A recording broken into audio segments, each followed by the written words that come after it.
Welcome to omega India news. Medak పట్టణ శివారుల్లో గల Venkateswara garden సమీపంలో ఆదివారం తెల్లవారుజామున ఘోర రోడ్డు ప్రమాదం చోటు చేసుకుంది. గుర్తు తెలియని వాహనం ఢీకొట్టగా వ్యక్తి మృతి చెందారు. తెల్లవారుజామున కావడంతో శవంపై నుంచి ఇతర వాహనాలు కూడా వెళ్లాయి. మెదక్ పట్టణంకు చెందిన వ్యక్తిగా భావిస్తున్నారు. ఘటనా స్థలం వద్ద స్కూటీ కనిపించింది. హవేలీ గాన్పూర్ పోలీసులు ఘటనా స్థలానికి చేరుకుని వివరాలు సేకరిస్తున్నారు.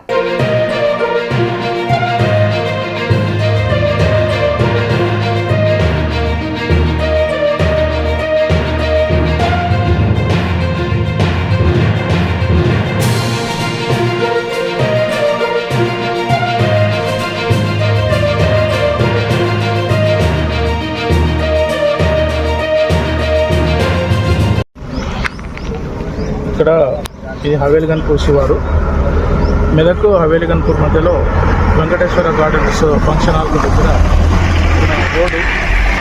రోడ్డుకు సీసీ కెమెరాలు కూడా కనిపించని పరిస్థితిలో ఇతను రాత్రి 12:30 అందాజకు మనకు తెలిసిన విషయం.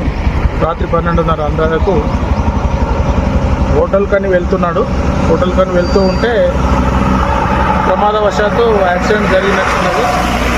ఏదో గుర్తు తెలియని వాహనం, పెద్ద వాహనము ఇతన్ని ఢీకొట్టి ఒక 50 మీటర్ల వరకు లాక్కెళ్ళింది. బాడీ మొత్తం ఛిద్రం అయిపోయింది. అతని ఆనవాళ్ళు కూడా గుర్తుపట్టలేదు. కాకపోతే అతనికి సంబంధించిన బంధువుల ఐడి కార్డ్స్ వల్ల అతని బాడీ మెదక్ వాసి రహీంగా గుర్తించడం జరిగింది.